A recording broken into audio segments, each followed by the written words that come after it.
말씀을 같이 묵상하겠습니다. 제가 한 절, 여러분이 한 절 함께 교독하고 묵상하고 나가겠습니다. 제가 먼저 사도행전 9장 1절을 읽습니다. 사울이 주의 제자들에 대하여 여전히 의협과 살기가 등등하여 대제사장에게 가서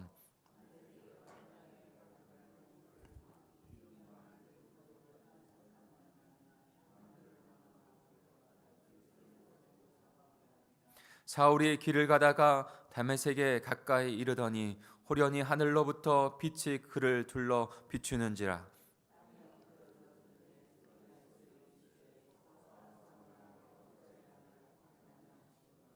대답하되 주여 누구시니이까? 이르시되 나는 내가 박해하는 예수라.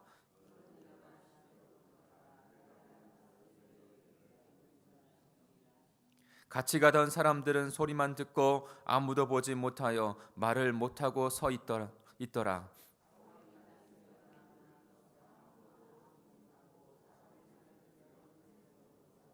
같이 읽겠습니다. 사흘 동안 보지 못하고 먹지도 마시지도 아니하니라. 아멘. 우리 같이 묵상하면서 성령께서 깨닫게 하시는 그 음성을 듣는 귀한 시간 되길 원합니다. 우리 같이 묵상하겠습니다.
우리 같이 비전 신앙, 영원한 생명은 전적인 하나님의 은혜의 선물입니다. 하나님의 은혜의 선물이 바로 저희가 갖고 있는 영원한 생명입니다. 예수 그리스도를 통해서 온. 우리 에베소서 2장 8절을 같이 한번 읽어볼까요? 같이 읽겠습니다. 시작.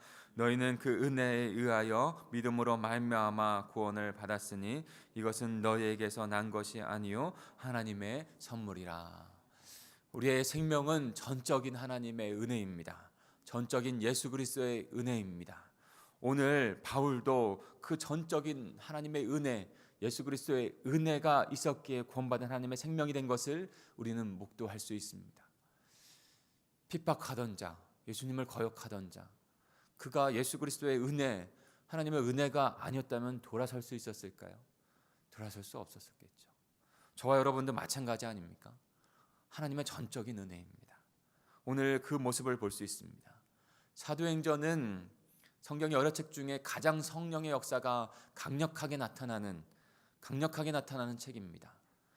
하나님의 나라는 점진적으로 이루어지고 그 점진적인 이루어진 것 가운데 예수 그리스도께서 이 땅 가운데 오셔서 십자가와 부활을 통해서 생명의 복음을 이루셨습니다.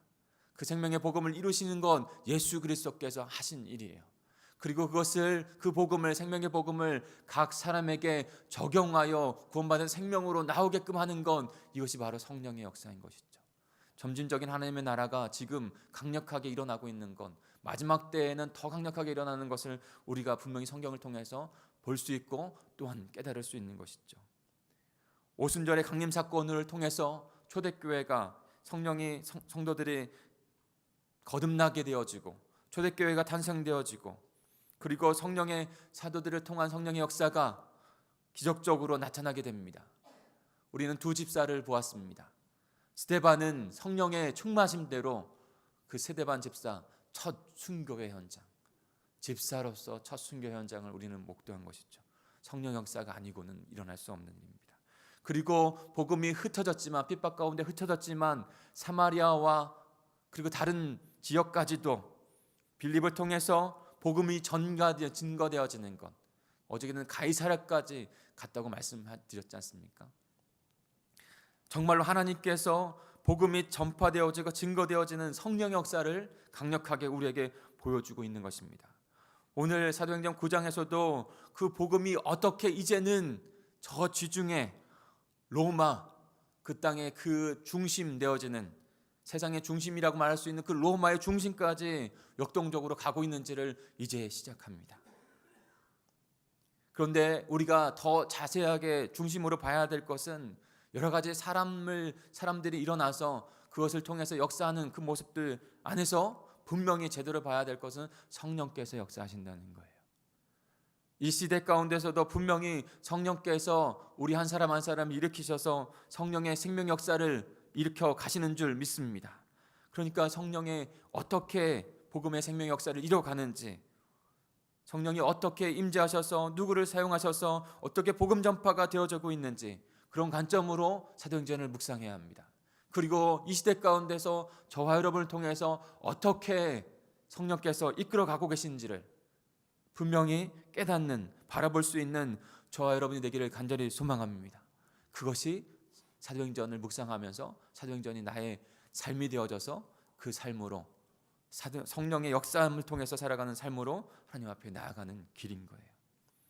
오늘 본문은 사울이 바울이 되어지는 바울의 회심 사건을 말씀하고 있습니다. 우리 1절과 2절을 같이 읽겠습니다. 1절과 2절입니다. 시작. 사울이 주의 제자들에 대하여 여전히 위협과 살기가 등등하여 대제사장에게 가서 다메섹 여러 회당에 가져갈 공문을 청하니, 이는 만일 그 도를 따르는 사람을 만나면 남녀를 막론하고 결박하여 예루살렘으로 잡아오려 함이라. 네. 오늘 본문은 사울이라는 말로 시작합니다. 여러분, 사울은 어떤 자입니까? 사울은 그 뜻은 큰 자라는 뜻입니다. 큰 자. 예수님을 만나기 전 사울은 큰 자였습니다. 세상적으로 큰 자였다는 말이죠. 엄격한 바리새파 유대주의 배경에서 자라났습니다. 나면서부터 할례를 받은 히브리인 중에 히브리인이었다라고 자신도 그렇게 이야기하고 있죠. 율법과 유대 전통에 정통했던 바리새인입니다. 다소에서 자랐다고 했습니다. 다소에서 자랐다고 하는 것은 헬라의 문화와 철학에 익숙했다라는 의미예요. 그리고 또한 우리가 잘 알듯이 로마 시민권을 가졌던 자입니다. 그 시대의 절대 권력이었던 로마 시민의 그 시민권을 가졌던 자. 그래서 로마의 정치와 법도 잘 알고 있었던 자입니다. 가말리엘 선생의 문화에서 공부한 자입니다. 학벌도 아주 훌륭한 자였던 거예요. 그런 자가 자기가 옳다고 생각하는 일에 열심도 있어요. 열정도 있어요. 그래서 가장 앞장서는 행동파였습니다. 그래서 예수를 믿는 사람을 그냥 둘 수가 없는 거예요. 자기 믿음에. 그래서 스데반을 죽이는 일 가운데서도, 순교하게 하는 현장 가운데서 제일 앞에 있었죠. 예루살렘에 있는 교회를 핍박하는 일에 앞장섰습니다. 스데반이 죽고 순교하고 사람들이, 초대교회 사람들이 흩어지는 그 현장에서도 그들을 쫓아가서 다시 예루살렘으로 데려와서 정죄하기 위해서 그런 열심을 가지고 있었던 자죠. 사랑하는 성도 여러분, 여기에서 우리가 중요한 것을 하나 깨닫게 됩니다. 사울을 통해서 무엇입니까? 사람에게 열심은 중요합니다. 열정은 참으로 중요한 거예요. 그 열심이 나의 오늘 하루를 기쁘고 행복하게 살아가게 합니다. 그런데요, 그 열정과 열심보다, 속도보다 더 중요한 것은요, 방향이에요. 잘못된 열심과 열정으로 가면 더 하나님과 멀어지게 됩니다. 그뿐만이 아니라 그 열정과 열심은요, 분명히 영향력을 미칩니다. 그 영향력은 자신뿐만이 아니라 다른 사람, 특별히 소중한 사람에게 악영향을 미칩니다. 더 하나님과 멀어지게 하는 것이죠. 아픔을 줍니다. 그 열심이 그런데 옳은 길, 바른 길, 오직 길이요 진리요 생명이신 예수 그리스도를 만날 때 그 열정과 열심은 놀라운 하나님의 생명 역사를 이루어가는 것입니다. 오늘 예수님께서는 사울을 만나십니다. 열정과 열심 있는 자예요. 정말로 많은 영향력을 초대교회에 미친 자입니다. 바른 길로 가지 못하는 사울을 만나주셔서 옳은 길과 진리와 생명이신 그 예수 그리스도로, 그 하나님의 나라의 방향으로 바로 맞춰주시는 것입니다. 사랑하는 성도 여러분, 저와 여러분에게도 그와 같이 예수님께서 만나주셨어요. 저와 여러분을 만나주셨기 때문에 우리에게 주신 열정과 열심으로 그 하나님 나라 바른 방향으로 나가고 있는 줄 믿습니다. 그런 이정표가 또 되어주십시오.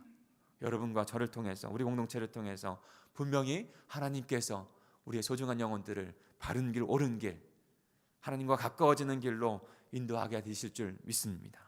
우리 3절을 같이 또 읽어보겠습니다. 3절입니다. 시작. 사울이 길을 가다가 다메섹에 가까이 이르더니 호련히 하늘로부터 빛이 그를 둘러 비치는지라. 아멘.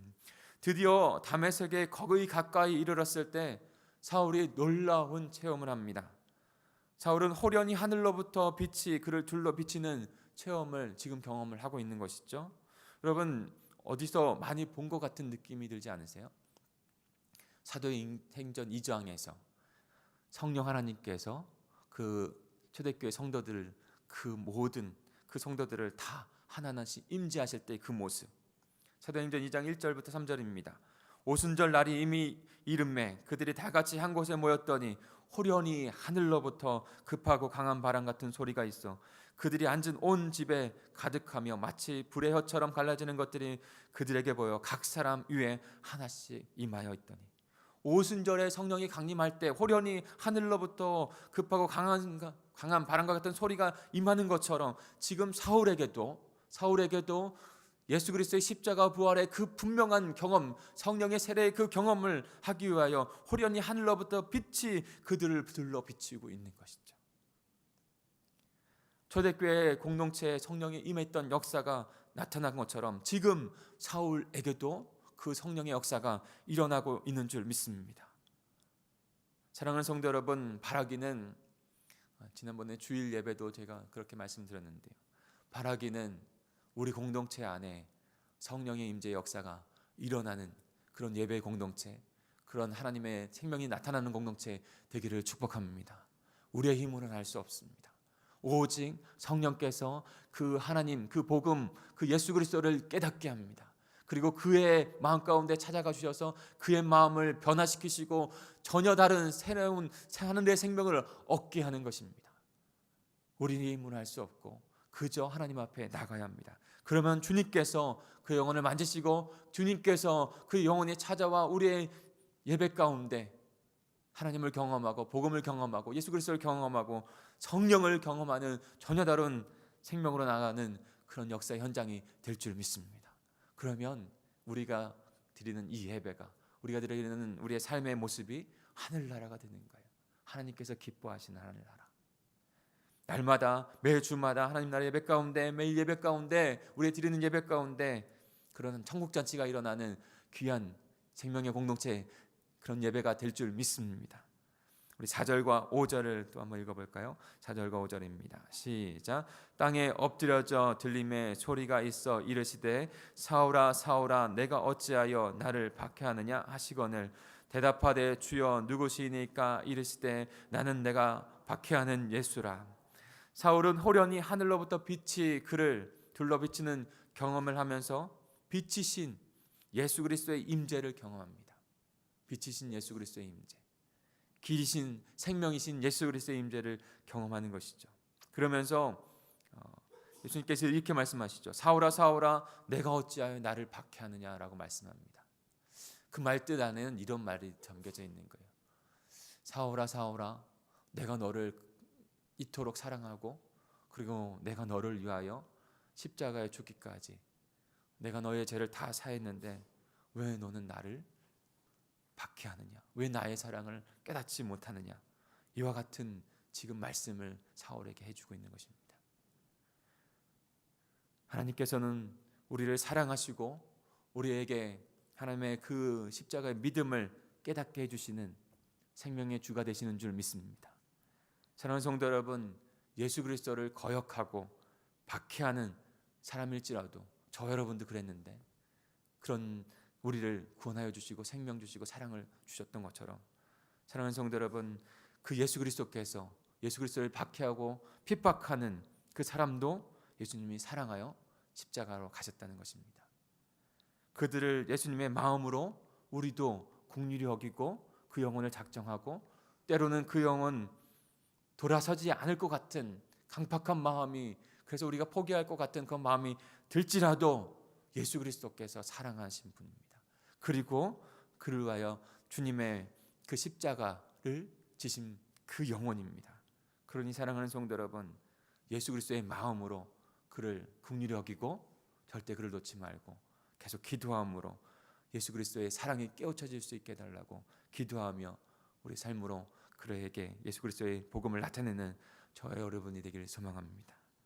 그리고 사울은 어찌하여 나를 핍박하느냐, 나를 박해하느냐라고 말씀하신 것 가운데 또 하나 우리가 깨달아야 될 것이 있습니다. 그것은 뭐냐면 내가 어찌하여 나의 교회를 박해하느냐, 어찌하여 나의 제자를 박해하느냐라고 하시지 않았다는 거예요. 분명히 이 사울은 지금 교회를 박해하고 있고 예수 그리스도의 제자들을 박해하고 있습니다. 그런데 예수님은 왜 나를 박해하느냐라고 말씀하고 있는 것이죠.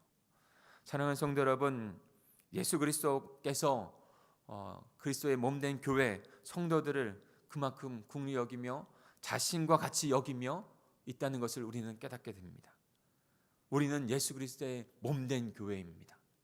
그리스도 자신이라고 우리를 생각해 주시는 것이에요.